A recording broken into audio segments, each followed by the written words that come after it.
A Bíblia diz que o dia e a hora que Jesus vai voltar, ninguém sabe. Mas ele disse assim: olhai para os sinais. Ele disse: vocês sabem ver quando vai chover? Vocês olham o tempo, vocês dizem: olha, vai chover.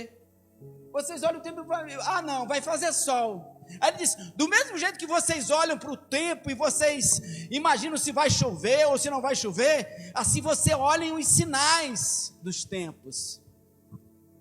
E sabe qual é o tema dessa ministração? É discernindo o tempo. Discernindo o tempo que nós vivemos. Amém, querido? Eu me preocupo, querido, assim, sabe? Se há uma coisa que eu tenho orado todos os dias, quase, pela madrugada, é pelo nosso país. É por esse mundo, querido. Esse mundo está muito estranho, a coisa está muito estranha. E nós precisamos discernir os tempos. O Salmo 90, ele fala justamente isso. Ele diz: Senhor, me dá sabedoria para mim viver ou entender o tempo em que nós vivemos. Olha, você sabia que Deus é um Deus que anuncia o fim desde o princípio?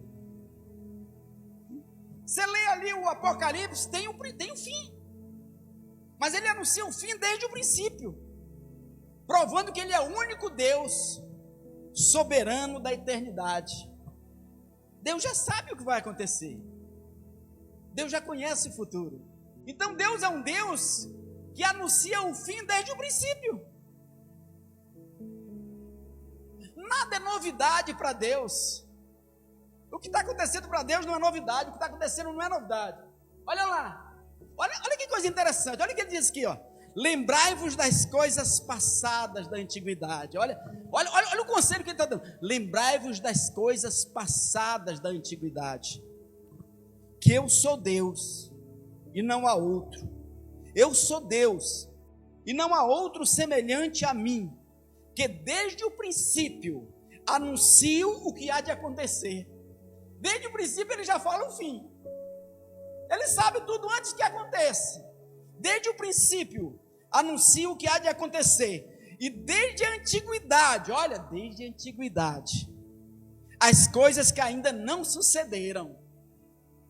Que digo, o meu conselho permanecerá de pé.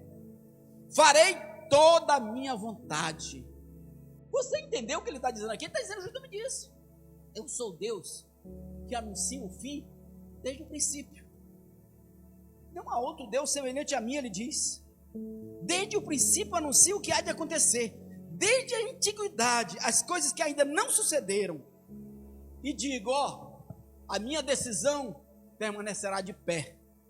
Farei toda a minha vontade. Amém, querido? Deus já sabe os reinos da terra, a forma que a terra, esse processo de evolução do planeta. E um exemplo disso, que eu quero compartilhar com vocês, é que Deus sabe o fim desde o princípio. Foi justamente o sonho de Nabucodonosor. Vocês lembram do sonho de Nabucodonosor? Ele teve um sonho que mostrou toda a história desse planeta, não digo nem da humanidade, desse planeta. Ele deu um resumo da história do planeta para o rei Nabucodonosor. Ele disse: eu tive um sonho, e aí eu quero que vocês interpretem. E os sábios disseram: mas diga lá o sonho que a gente já interpreta. Aí vocês querem me enrolar. Se vocês sabem mesmo, então me diga o sonho e a interpretação. Aí os caras protestaram. A Associação dos Profetas da Babilônia lançou uma nota. Não tem hoje qualquer coisa, a Associação dos Delegados, a Associação dos Sábios da Babilônia lançou uma nota. Nunca houve um rei que exigisse tal coisa, que a gente dissesse o sonho e a interpretação. O rei tem que contar o sonho. Ele disse: eu não vou contar o sonho. Se vocês são sábios mesmo, se vocês conhecem o sobrenatural, então, se vocês conhecem o sobrenatural, vocês vão dizer o sonho e a interpretação. E ele ameaçou matar todo mundo, todos os sábios, os profetas, os videntes, os agoureiros. E aí entraram numa fria. Aí Daniel disse não, pediu um tempo dele. Majestade, dê um tempo, que eu vou buscar o meu Deus, para Ele me dar a interpretação. Vocês conhecem a história, né? Isso aconteceu, sabe quanto? Aproximadamente no ano 580 e alguma coisa antes de Cristo. Mais ou menos em 540, 530, por aí mais ou menos, antes de Cristo.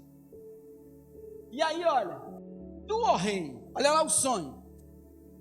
Tu, ó rei, estavas vendo, e eis aqui uma grande estátua. Esta aqui era imensa e de extraordinário esplendor. Estava em pé diante de ti, e a sua aparência era terrível.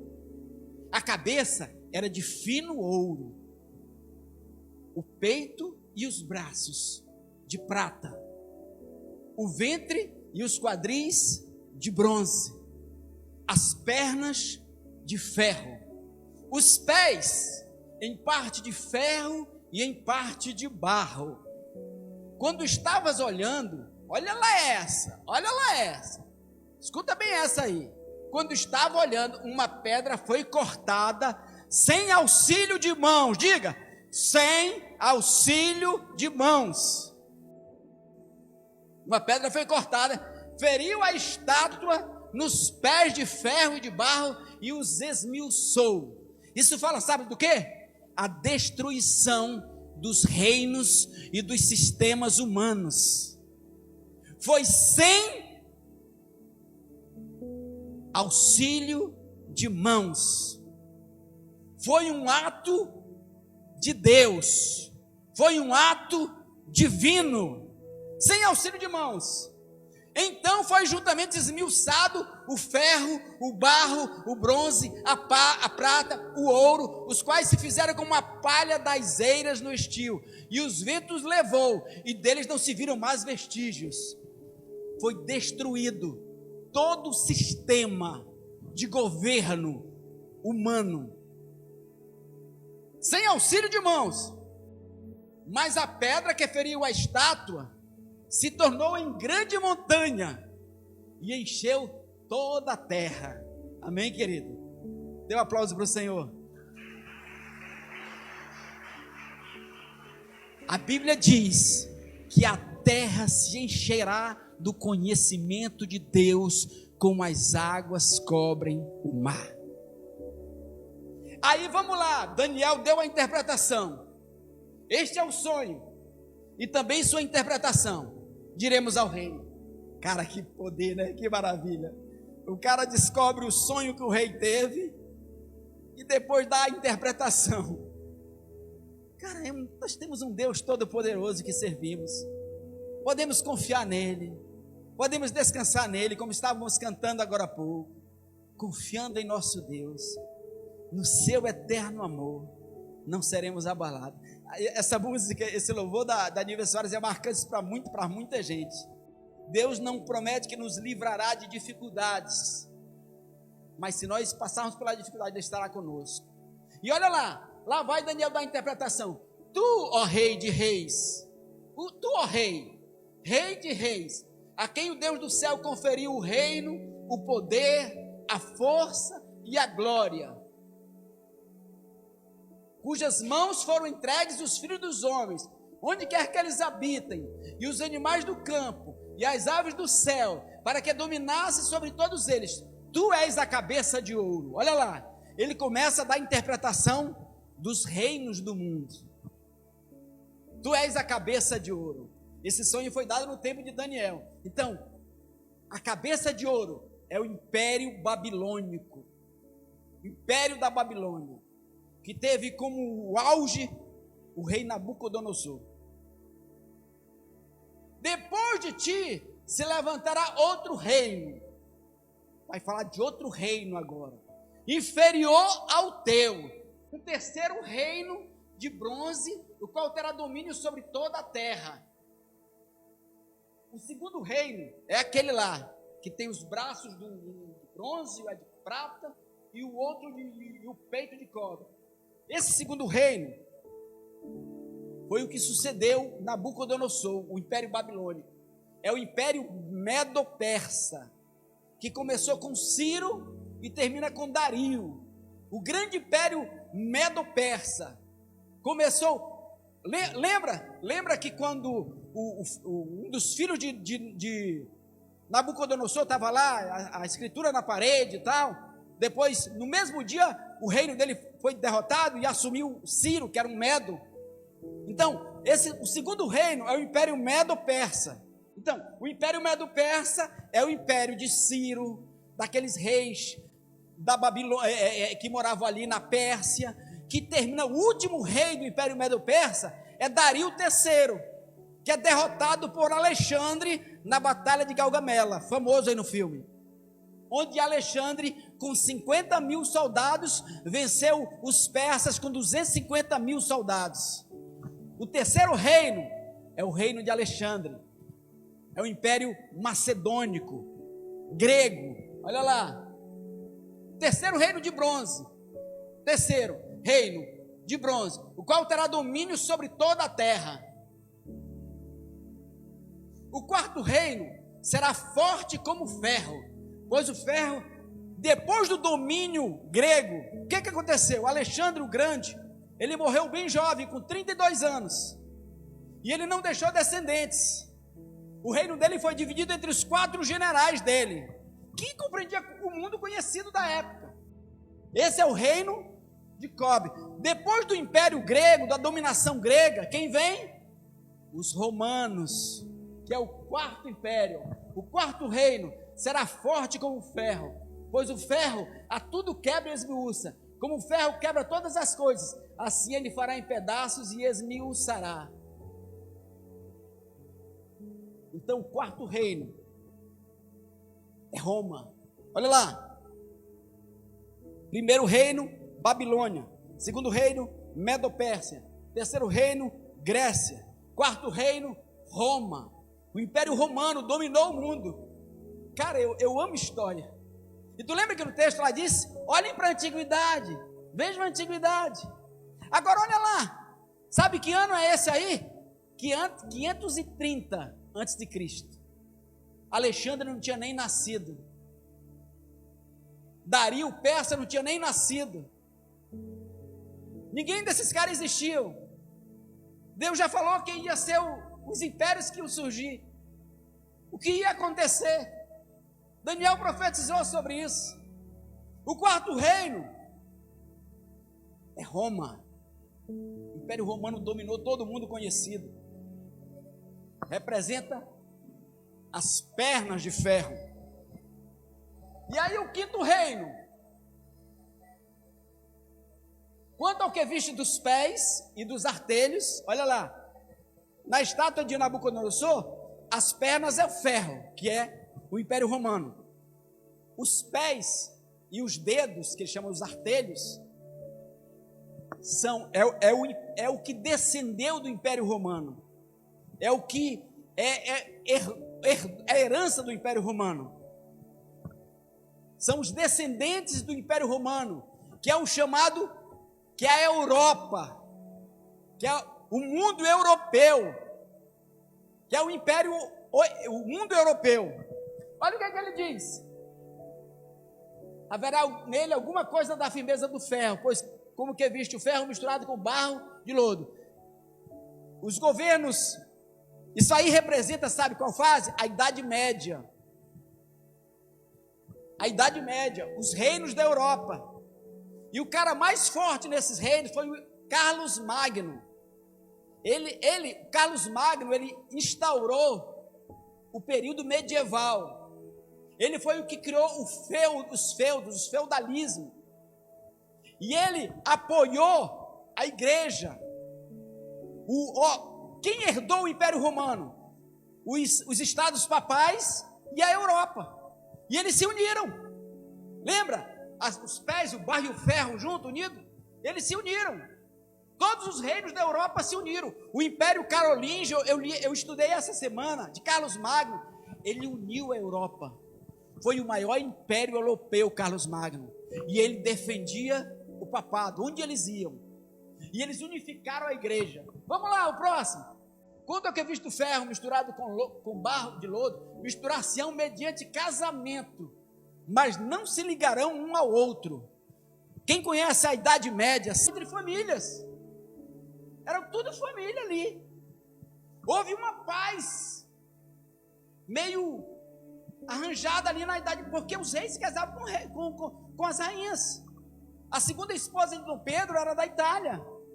A primeira esposa de Dom Pedro era herdeiro da Áustria, que herdou o império de Carlos Magno. Então a Europa medieval, a Europa que nós temos hoje, o mundo ocidental hoje, representado pela Europa, são os herdeiros de Roma. Está entendendo? São os herdeiros de Roma. Agora, eles não conseguem se unir, eles tentam, mas não tem unidade. Amém? Vocês estão me entendendo? A gente fala muito de uma coisa: globalismo. O que você acha do globalismo? Globalismo é um projeto de Deus, querido. Você sabia que globalismo é um projeto de Deus? Jesus vai reinar sobre o planeta. Jesus não vai reinar sobre um estado, uma nação, não. O projeto de Deus sempre foi: o planeta vai ter um governo mundial. Sempre foi isso. O projeto de Deus é unir o planeta. Esse é o projeto de Deus. Adão e Eva, no princípio, vamos falar do período de Adão e Eva, não havia um globalismo? Eles não eram tudo uma família só? Era um povo só? Uma cultura só? Era. Eles eram uma cultura só. Não tem brecha, meu irmão. O mundo caminha para a globalização. As tecnologias, tudo que está acontecendo vai caminhar para... Isso aí não tem volta. O mundo caminha para o globalismo. Eu vou lhe mostrar. Lembra que eu parei num ponto aí, que a Europa descende do Império Romano, não é isso? Ele é o reino de pés, ali foi a união da Europa, da igreja, com os reis. A igreja se uniu com os reis. Meu irmão, durante muito tempo, não havia um rei que se o Papa não desse a bênção. Quem estudou um pouco de história sabe disso. O rei tinha que ter a bênção papal. Teve um imperador germânico que ele tratou mal o Papa. O Papa o excomungou. Ele teve que passar uma semana nas portas do palácio do Papa, vestido de pano de saco, implorando pelo perdão papal. Porque lá no país deles, lá no reino deles, diz: ó, você desrespeitou a Santa Igreja, você desrespeitou o Papa, você não é mais rei sobre nós. Enquanto o Papa não perdoa. Tem até o provérbio, ir a Canossa. Naquele tempo, a sede papal era numa cidade chamada Canossa. E esse rei, ele foi a Canossa, pedir perdão do Papa, implorar a misericórdia do Papa, ele restaurou o rei. Então, durante toda a Idade Média, aproximadamente, a Idade Média, ela começa aproximadamente a Idade Média começa em 453 depois de Cristo, com a queda do Império Romano do Ocidente. 453 depois de Cristo. E ela termina em 1453 com a queda do Império Romano do Oriente. E aí começa a Idade Moderna, que vai até a Revolução Francesa, e da Revolução Francesa para cá, os estudiosos chamam de época contemporânea, Idade Contemporânea. Então, o que acontece? Era a igreja e os reinos absolutistas da Europa, são esses pés de barro, o ferro e o barro. Mas olha lá, voltando para a questão do globalismo. Adão e Eva, unidade de cultura e de língua. Mas o que aconteceu? Veio a queda. A quebra da unidade do homem com Deus. Aí veio o primeiro estágio. Humanismo. O homem vivendo fora da dependência de Deus.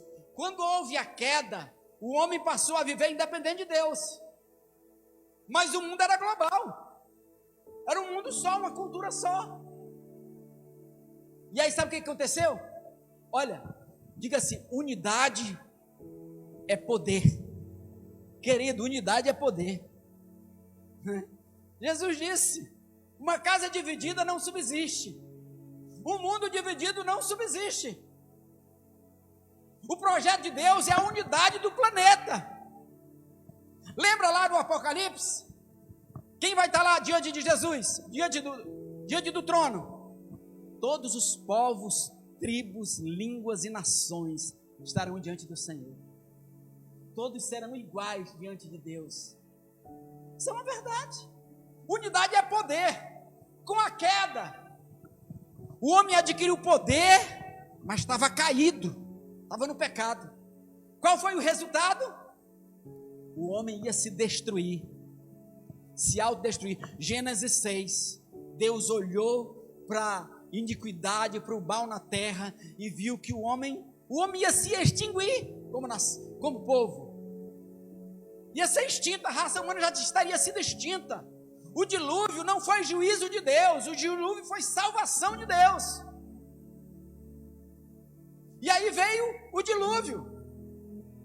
Olha lá, o homem vivendo fora da dependência de Deus, ele vivia num mundo globalizado. Consequência de um homem sem Deus, vivendo num mundo globalizado. Degeneração da espécie humana.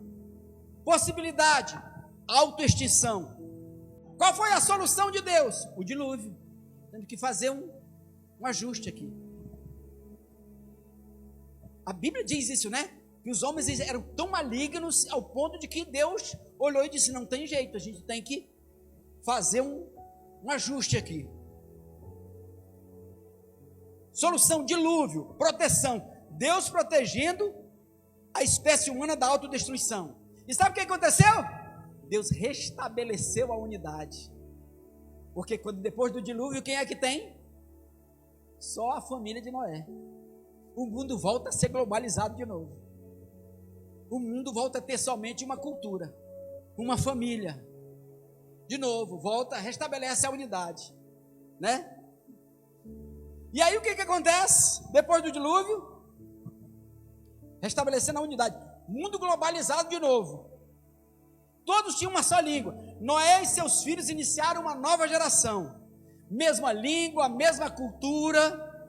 Era um povo globalizado de novo. O homem caído, sem Deus, volta a se degenerar. Resultado? Babel. O homem queria alcançar o céu.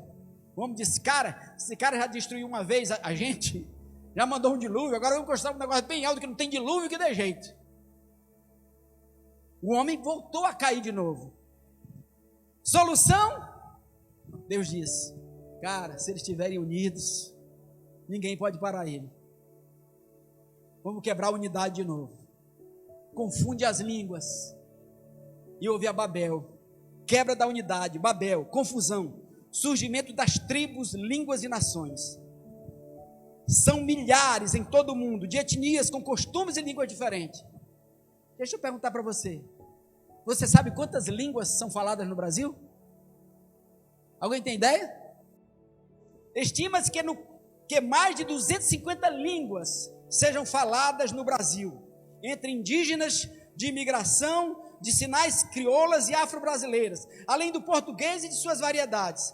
Esse patrimônio cultural é desconhecido por grande parte da população brasileira, que se acostumou a ver o Brasil como um país monolíngue. 250 línguas são faladas no Brasil, querido. Você sabia disso?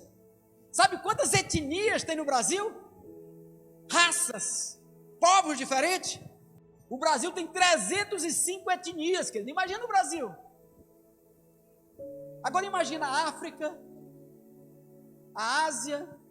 São milhares em todo o mundo, de culturas, de etnias com costumes e línguas diferentes. O Brasil, África, Ásia, América do Norte.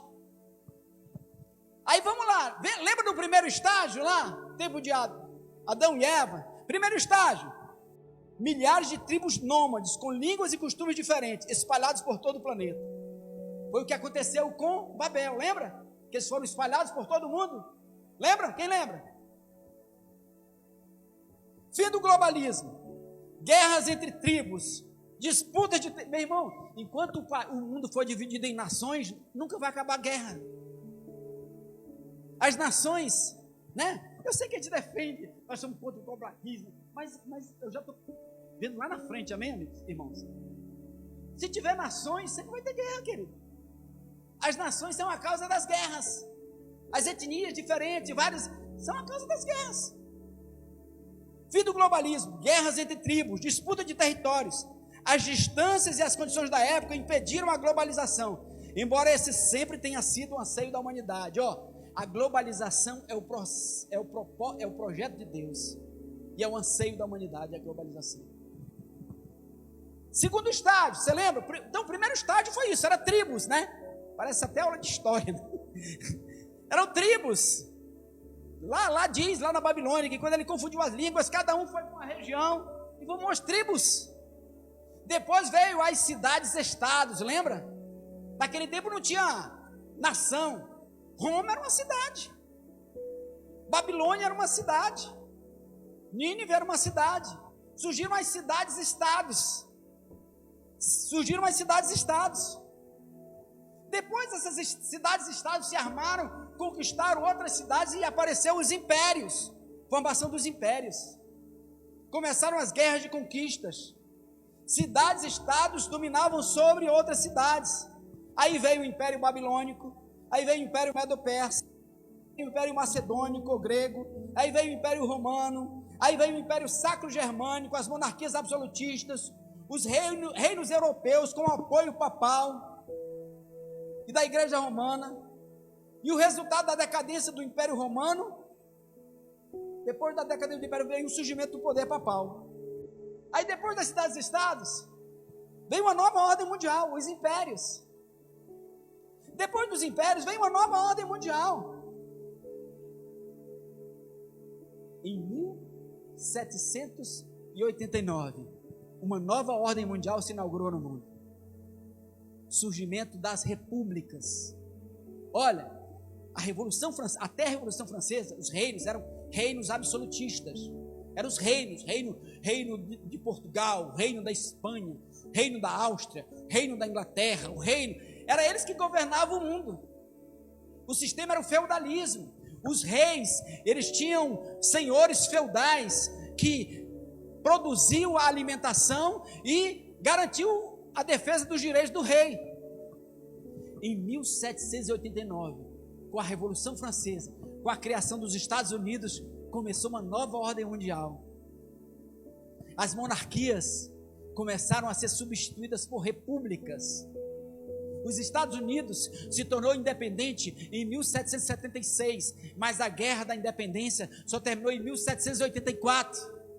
Os Estados Unidos inaugurou uma nova ordem mundial. As monarquias começaram a ser rejeitadas. Depois da Revolução Francesa, as monarquias começaram a cair.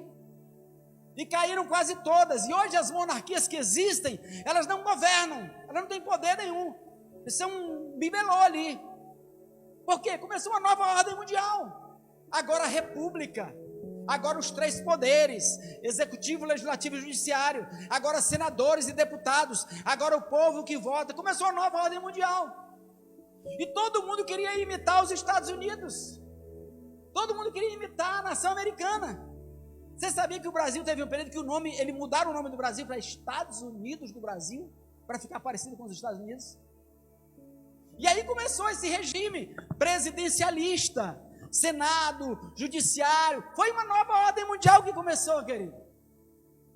Foi uma nova ordem mundial que começou. Só que essa ordem mundial está acabando. E vai surgir uma nova ordem mundial.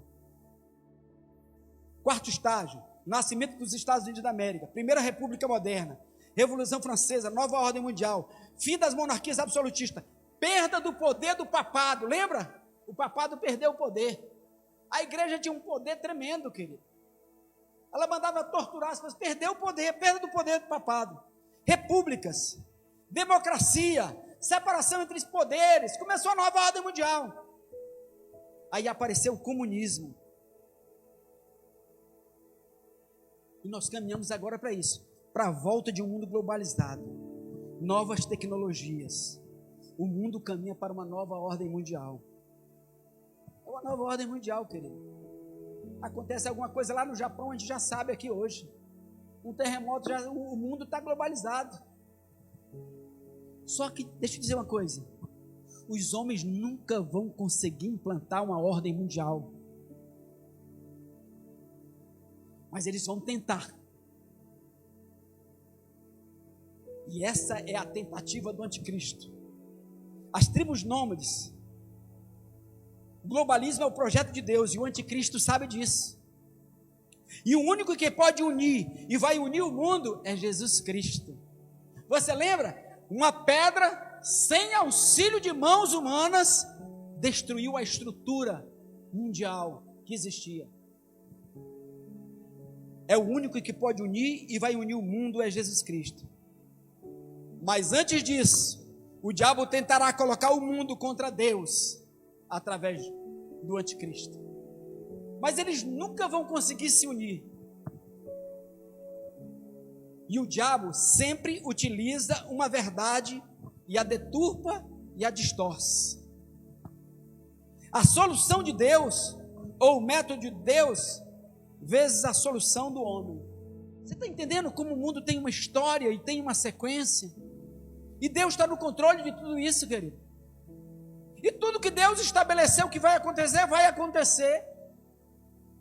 Esses reinos vão sucumbir. E vai ser instaurado um novo reino. O reino de Cristo. O leão comerá palha como um boi. Satanás será preso por 1000 anos. Agora deixa eu dizer uma coisa. Esse ponto que eu quero entrar aqui. A solução de Deus, ou o método de Deus, e a solução do homem, ou o método do homem. E aí, o que você acha disso?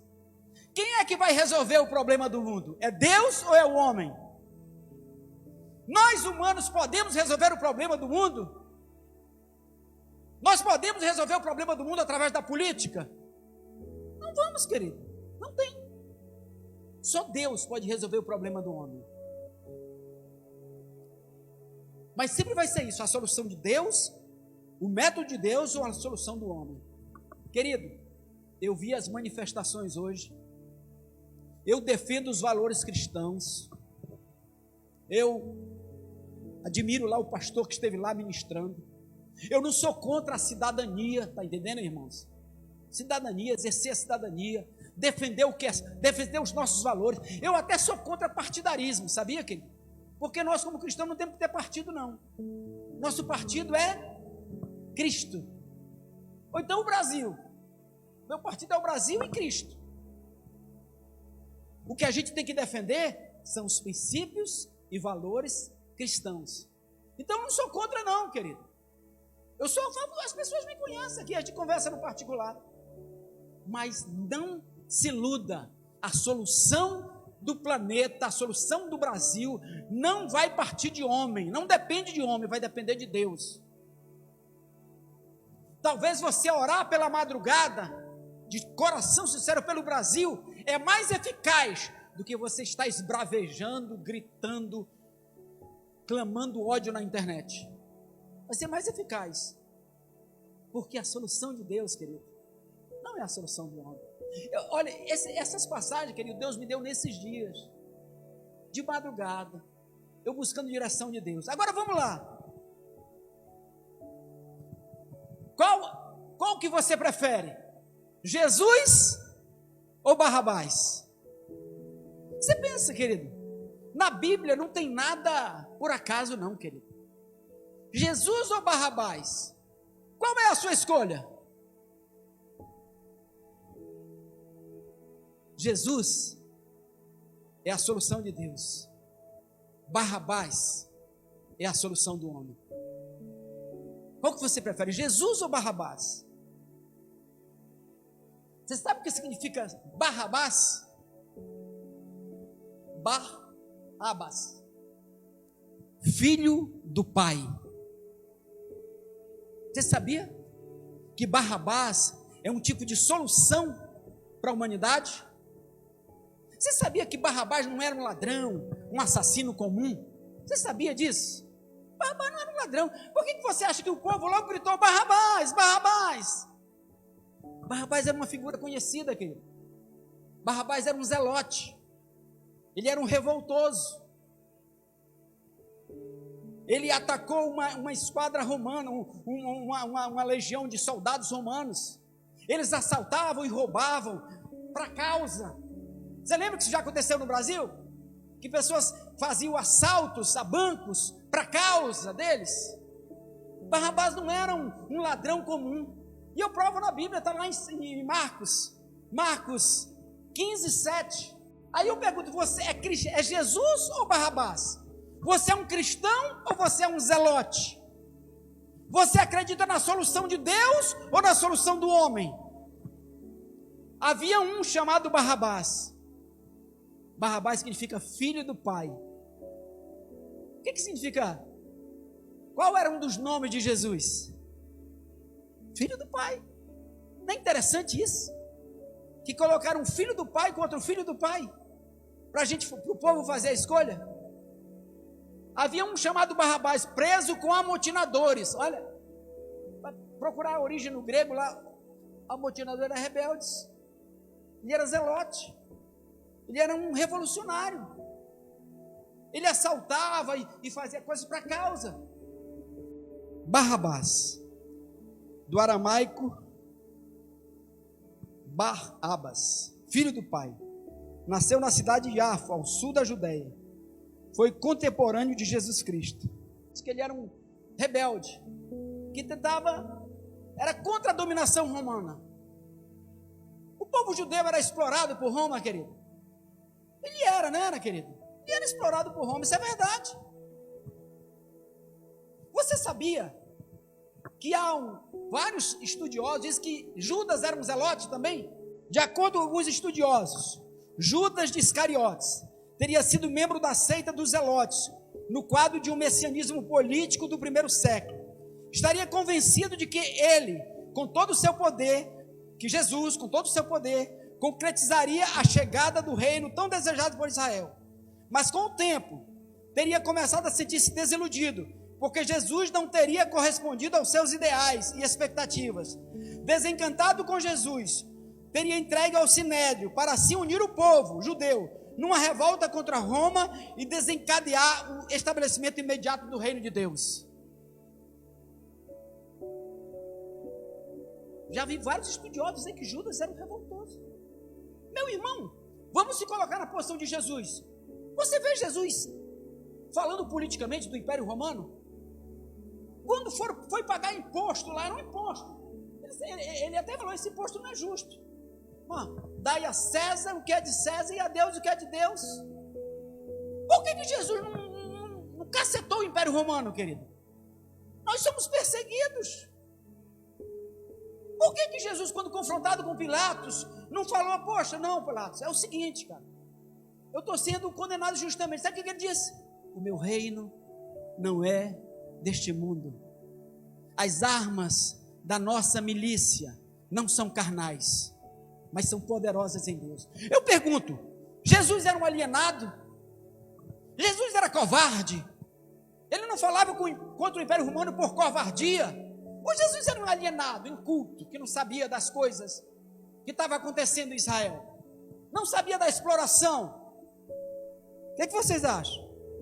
Lucas 23, 19 também. Barrabás estava no cárcere por causa de uma sedição na cidade e também por homicídio. Cara, soa muito estranho. De repente, Jesus e Barrabás era um cara popular. Barrabás era um cara famoso. Por quê? Porque ele lutava pela libertação de Israel. O comunismo começou assim, querido, com causas justas. O comunismo começou assim. Começou dessa maneira. João 18:40. Então gritaram todos novamente: não este, mas Barrabás. Ora, Barrabás era salteador, ladrão. Mas a gente sabe que numa causa as pessoas atacam o sistema dominante. Dilma cometeu assaltos. Ela foi assaltou bancos na época da Revolução. Eles fazem isso. revoltosos fazem isso. Na época da ditadura militar, prenderam o cônsul, o embaixador dos Estados Unidos, para exigir a soltura de presos políticos. Olha, há caminhos que ao homem parece direito, mas ao final são caminhos de morte. Qual foi o posicionamento de Jesus diante da dominação romana? Jesus era um covarde, querido? Não, isso meu reino não é deste mundo. As armas da nossa milícia não são carnais. Qual foi o posicionamento dos apóstolos, em especial de Paulo, sobre a perseguição romana? Você vê Paulo falando de Nero?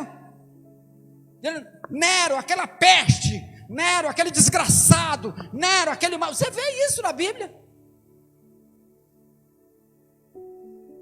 Você vê ele reclamando da perseguição? Já pensou na prisão de Paulo? Paulo preso? O soldado lá romano abre a porta, o Paulo pula em cima dele igual um cachorro. É bandido, é bandido. Era assim? Não. Paulo ministrava a vida deles. Ele disse: muitos da guarda pretoriana estão conhecendo o Senhor por causa das minhas cadeias. Ele não ia lá reclamar injustiça. A gente não precisa voltar para o Império Romano, querido. Assine Portas Abertas. Eu assino uma revista, Portas Abertas, que fala da perseguição nos países árabes, na China, na Coreia. E você veja quais são o posicionamento daqueles cristãos. Eu vi um testemunho lindo de um muçulmano que se converteu ao cristianismo, que ele foi açoitado, quebrado, e ele odiava o cristianismo depois. E a pessoa que ele torturou, porque ele era do Islã, vocês já viram essa? É um negro, muito lindo, é emocionante a história. A pessoa que ele torturou, quase mata o cara, deixou o cara como morto. Eles deixaram o cara lá porque eles pensavam que o cara estava morto. 30 anos depois ele encontrou o cara numa conferência, porque ele se converteu com o tempo. E o cara falou para ele: ó, eu sou aquele que você deixou quase morto. E eu em nenhum dia deixei de orar para você, por você, para que você tivesse encontro com Deus, para que Deus mudasse a sua vida. Paulo era alienado político, pois ele não criticava Nero. O que é o comunismo? O comunismo fala a respeito do cristianismo. Sabia que o comunismo fala a respeito do cristianismo? Karl Marx escreveu. Ele disse que a religião é o ópio do povo.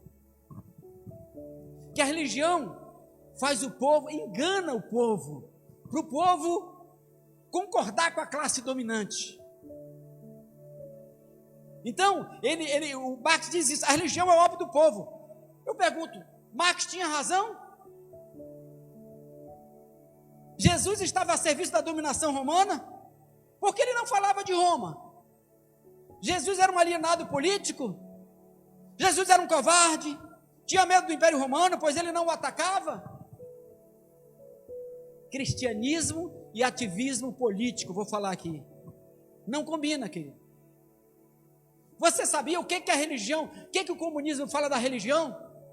Ele fala justamente isso, que a religião não vê o sofrimento, porque a religião é dominada pela classe dominante. No dia que a religião se uniu com o ativismo político, sabe o que apareceu? Apareceu a teologia da libertação. Teologia da libertação é a religião unida ao comunismo. E você vê como é que é a igreja agora, a igreja católica no Brasil? Você vê como eles estão ligados ao ativismo, à teologia da libertação? Por quê? Quando o ativismo político se liga a um grupo político, ele já não tem mais liberdade. Hoje, para muitos da igreja católica romana, para muitos, o comunismo está certo. Porque eles defenderam isso durante 30 anos, há 3 décadas atrás. E agora, freia isso, freia aquilo, não consegue mais se libertar disso. Meu irmão, se assumir que eu creio que é uma onda de direita no mundo, não pense que a direita vai ficar santa e perfeita, não, querido. Sempre vai haver os desvios. Sempre vai haver os desvios. Nunca vai ficar ali a perfeição, não, querido. A religião, o homem de Deus, ele tem que estar lá ministrando as pessoas que estão lá para mudar a vida deles, para serem semelhantes a Cristo. Não defender uma pauta política, porque depois eles se tornam reféns. O que aconteceu? Igreja Romana, ativismo político, teologia da libertação, você concorda? Os padres da década de 60, 70, tudo entraram na teologia da libertação. Hoje eles estão presos. Os próprios católicos falam que tem havido uma vergonha da igreja católica, querido.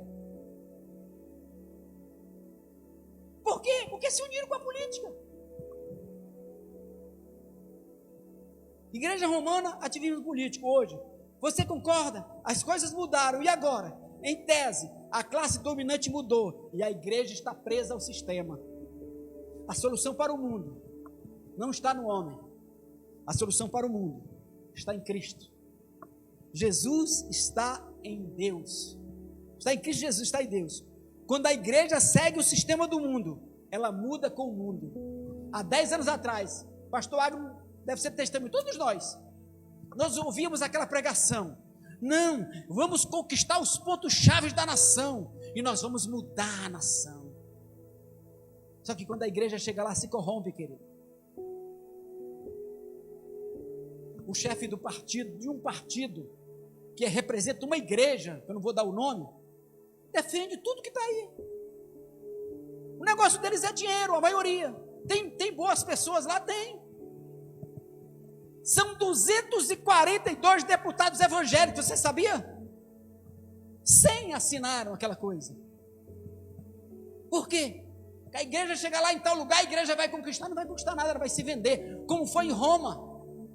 Quando o imperador Constantino liberou o culto, e eu descobri essa semana, estudei sobre Constantino, que Constantino não é aquela coisa da boa que todo mundo pensa, não. Constantino mandou matar um filho dele. Constantino assumiu o cristianismo por questões políticas, porque o cristianismo estava forte no império. Então ele foi um estrategista político. Diz que ele recebeu a conversão no último dia de vida dele. Ele mandou matar a esposa, mandou matar o filho, mandou matar um monte de gente da família dele. O Constantino, o cara que deu liberdade de culto aos cristãos. Quando a igreja se une ao poder, ela se corrompe, meu amigo. Por isso,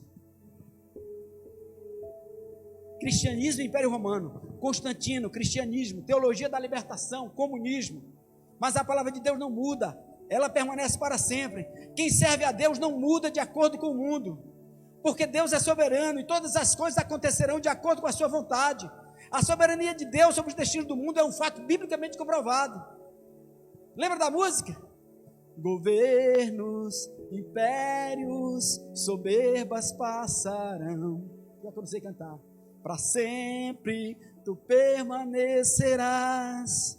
Riquezas, vaidades, beleza passarão. Para sempre tu permanecerás. Seca-se a erva e cai a sua flor, com um sopro tudo se desfaz. Os céus e a terra se envelhecerão, mas tua palavra se cumprirá. Deus está governando as nações. Não importa o que aconteça, querido.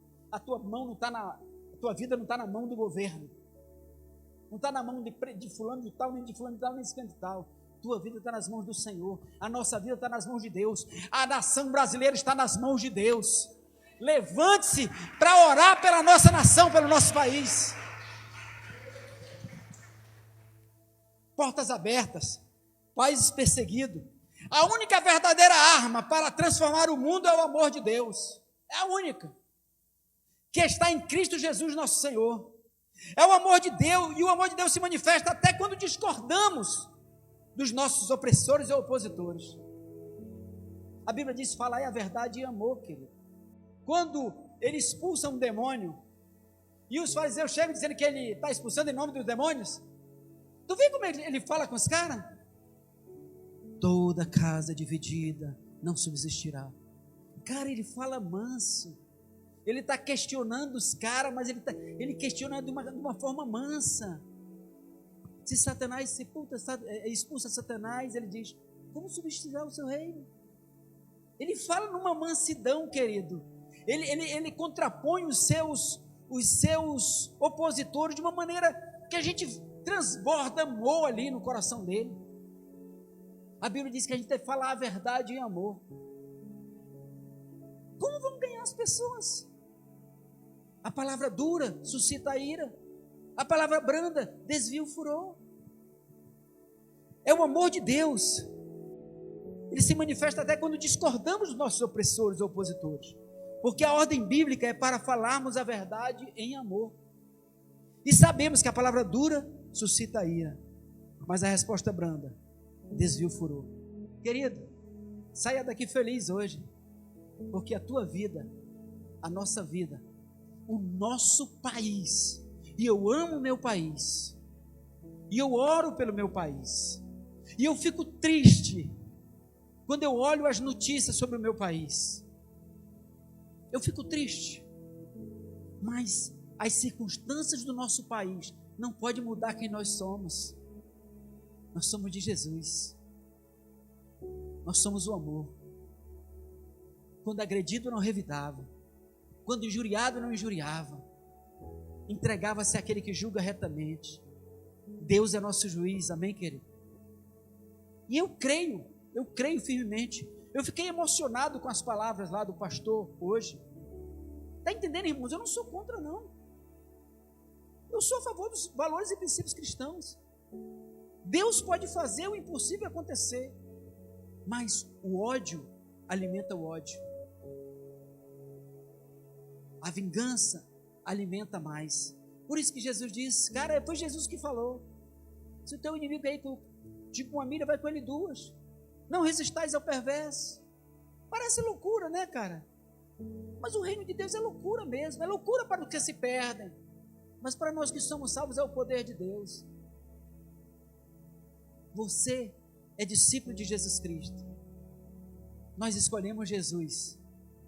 Nós não escolhemos Barrabás. Nós escolhemos o jeito de Deus, o modo de Deus, a maneira de Deus. Muitos vão dizer: vocês são bobos, vocês são otários, vocês são babacas. Nada, querido. Se Deus é por nós, quem será contra nós? Ele é poderoso para fazer infinitamente mais do que nós podemos pedir, pensar ou imaginar. Amém, querido? Nesses tempos de tribulação que o nosso país passa, deposite a sua confiança em Deus. O apóstolo Pedro disse: estejam sempre prontos a responder todo aquele que perguntar a razão da esperança que há em vós. Sabe o que Pedro estava dizendo? Muitas pessoas iam ver aqueles cristãos sofrendo, passando um monte de luta e guerra, e opressão, e perseguição, e muita perseguição, e eles iam dizer assim: cara, como é que vocês conseguem ficar assim ainda? Ele disse: estejam sempre prontos para responder. A minha esperança está em Cristo Jesus. Eu não vou pagar o mal com o mal. Diga: eu não vou pagar o mal com o mal, nem a injúria com a injúria. Eu sei, Pai, eu sei que eles não sabem o que fazem. Eles não sabem o que fazem, querido. Esses caras que estão perseguindo, eles não têm paz não, querido, também. Não tem paz não, pode crer, querido. O cara não pode nem ir no banheiro, não pode entrar no shopping, ele não pode comer um restaurante. Eu tenho mais liberdade do que eles. Eles só andam cheios de capanga do lado deles. Andam cheios de gente. Os filhos deles, a esposa, a família, andam tudo atemorizado. Eles não sabem o que fazem. Nós temos a paz. Vamos orar pelo nosso país, amém, querido? Vamos orar pelo nosso país. Deus é poderoso para fazer. Amém?